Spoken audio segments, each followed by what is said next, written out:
श्री स्वामी समर्थ. नमस्कार मंडळी. स्वामी महाराज तुमच्या सर्व चांगल्या इच्छा पूर्ण करो ही स्वामींच्या चरणी प्रार्थना करते आणि आजच्या व्हिडिओला सुरुवात करते. पण त्या अगोदर तुम्ही जर चॅनलवरती नवीन असाल तर चॅनलला सबस्क्राईब करा आणि शेजारील बेल आयकॉनलाही प्रेस करा, म्हणजे माझ्या सर्व नवीन व्हिडिओंचं नोटिफिकेशन तुम्हाला मिळेल आणि तुम्ही एक पण व्हिडिओ मिस करणार नाही. त्याचबरोबर कमेंटमध्ये श्री स्वामी समर्थ लिहिला अजिबात विसरू नका. हरतालिका हे व्रत कुमारिका, सुवासिन आणि त्याचबरोबर विधवा स्त्रियाही करतात. हे व्रत करण्यामागे अनेक वैशिष्ट्य आहेत. कुमारिकांना आपल्या मनासारखा पती मिळावा म्हणून त्या हे व्रत करत असतात. सुवासिन महिलेला मिळाला जोडीदार जन्मोजन्मी मिळावा, त्याला निरोगी व दीर्घायुष्य लाभावे म्हणून हे व्रत करतात. तर विधवा स्त्रिया शिवशंकराची आराधना म्हणून हरतालिकेचे हे व्रत करतात. यंदा 6 सप्टेंबर रोजी हरतालिका आहे आणि 7 सप्टेंबर रोजी गणेश चतुर्थी आहे. अर्थात आपल्या बाप्पाचे आगमन. या निमित्ताने आपल्याला जाणून घ्यायचं आहे की आपल्याला हरतालिकेच्या दिवशी आपल्याला काय करायचं आहे, उपवास कशा पद्धतीने करावा, त्यानंतर उपवासामध्ये कोणकोणत्या चुका आहेत तर त्या टाळाव्यात, किंवा आपण एक वेळेस उपवास नाही केला तरीही चालेल पण कोणकोणत्या चुका ज्या आहेत तर त्या आपण आवर्जून टाळल्या पाहिजेत, त्याबद्दलची सविस्तर माहिती आजच्या व्हिडिओमध्ये आपण बघणार आहोत. हे व्रत हरतालिकेच्या दिवशी सकाळी लवकर उठून स्नान आवरून धुतलेले वस्त्र परिधान करून मगच करावे.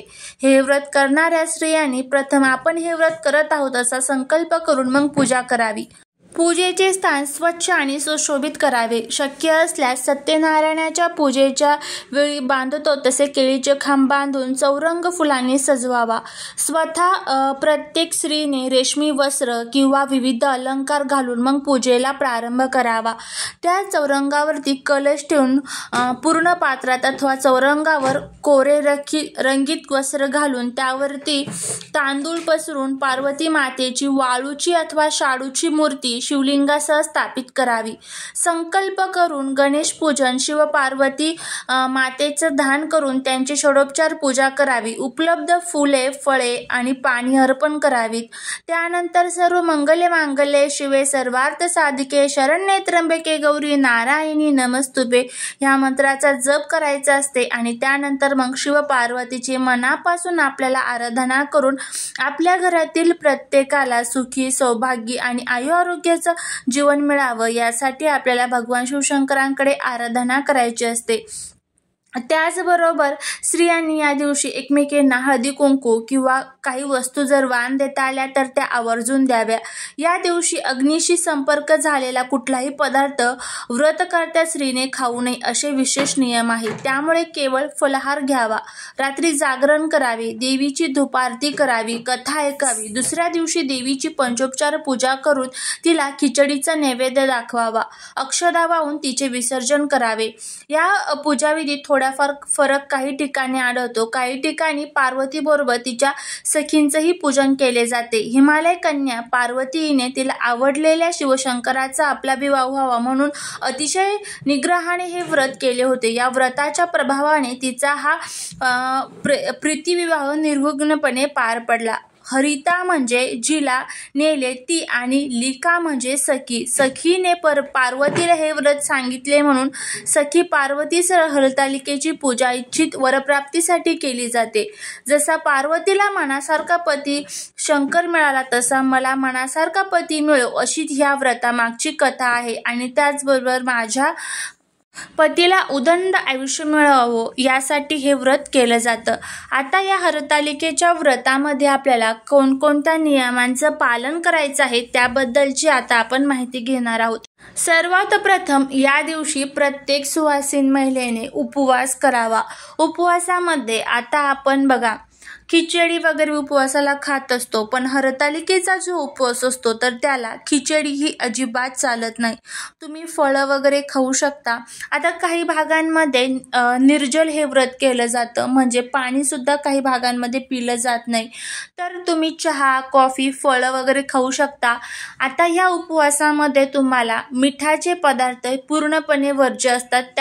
त्याचबरोबर तुम्ही या दिवशी कोणत्याही प्रकारची खिचडी म्हणजे बघा साबुदाण्याची खिचडी असते किंवा बटाट्याची वेपर्स वगैरे असतात, त्यामध्येही मीठ वगैरे तिखट असतं, तर हे पदार्थ चुकूनही खाऊ नका। या दिवशी फक्त तुम्ही फळं खाऊ शकतात आणि त्याचबरोबर तुम्ही चहा, कॉफी, दूधही घेऊ शकतात, काही अडचण नाही। जर तुमच्याकडे निर्जल हे व्रत करत असेल तर तुम्ही त्या पद्धतीने निर्जल हे व्रत करायचं आहे।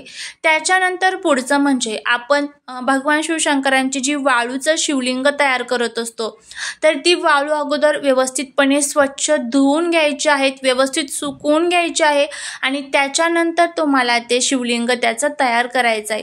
आता याच्यानंतर पुढची चूक म्हणजे ज्यावेळेस आपण शिवलिंगाचं पूजन करत आहोत तर त्या पूजनावरती चुकूनही तुम्हाला हळदी कुंकू अर्पण करायचं नाही, कारण आपण भगवान शिवशंकरांना भस्म अर्पण करत असतो, हळदी कुंकू चुकूनही अर्पण करायचं नाही। त्याच्यानंतर आपण त्या शिवलिंगावरती 5 प्रकारच्या झाडांची पानं अर्पण करत असतो, तर यावरती तुम्ही आघाडा, आंबा, केळी, त्याचबरोबर जे वेगवेगळे झाडं असतात, बोर, त्याचबरोबर लिंब, ही 5 झाडं जी आहेत तर त्याची तुम्ही पानं अर्पण करू शकतात। पण तुळशीचं पान हे चुकूनही आपल्याला हरतालिकेच्या दिवशी भगवान शिवशंकरांच्या शिवलिंगावरती अर्पण करायचं नाहीये। तुळशीचं पान जर आपण भगवान शिवशंकरांवरती अर्पण केलं तर त्याचे अनेक वाईट दुष्परिणाम हे आपल्याला बघायला मिळत असतात। आता सर्वांनाच माहीत आहे की भगवान शिवशंकर हे सांब सदाशिव आहेत, भोले आहेत। आपण त्यांची पूजा अगदी साधी सोपी मनाने आणि भक्तीने केली तरीही आपल्याला ते त्याचं फळ देत असतात, पण ह्या चुका जर आपण केल्या तर त्याचं कोणतंही फळ हे आपल्याला मिळत नाही। त्याच्यामुळे या गोष्टी लक्षात ठेवा आणि त्याच्यानंतरच तुम्ही हरतालिकेचा जो उपवास आहे तर तो करून आपल्याला त्याचं पूजन करायचं आहे। आता त्याच्यानंतर पुढची चूक म्हणजे या दिवशी आपल्या घरामध्ये सात्विक वातावरण ठेवायचं आहे। सात्विक वातावरण म्हणजे भांडण, कटकट, वादविवाद होणार नाही याची आपल्याला काळजी घ्यायची आहे। लहान मोठ्या थोरांचा आपल्याकडनं अपमान होणार नाही याची काळजी घ्यायची आहे, कारण व्रत करून जर आपण कोणाचा अपमान करत असेल तर त्या व्रताचं कोणतंही फळ हे आपल्याला मिळत नाही, हे लक्षात ठेवा।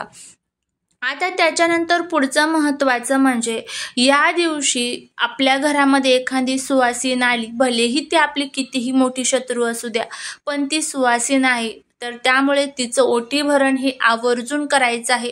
आपण सांगू शकत नाही की माता लक्ष्मी ही कोणत्या स्वरूपामध्ये आपल्या घरामध्ये येईल, त्याच्यामुळे एकतरी सुवासिनीचं या दिवशी ओटी भरण आपल्याला करायचंच आहे। तर ह्या ज्या काही गोष्टी आहेत तर त्या पाळायच्या आहेत, काही चुका आहेत तर त्या टाळायच्या आहेत। या अंतर्गत जर तुम्ही हरतालिकेचा उपवास केला तर नक्कीच तुम्हाला त्याचं जे पुण्य आहे तर ते मिळेल आणि भगवान शिवशंकरांची आपल्यावरती आणि आपल्या घरावरती कृपा होईल। झालेली सेवा ही महाराजांच्या चरणी रुजू करते। व्हिडिओ जर आवडला असेल तर लाईक, शेअर आणि सबस्क्राईब करायला विसरू नका। भेटूया पुढच्या नवीन व्हिडिओसोबत, नवीन माहितीसोबत। श्री स्वामी समर्थ।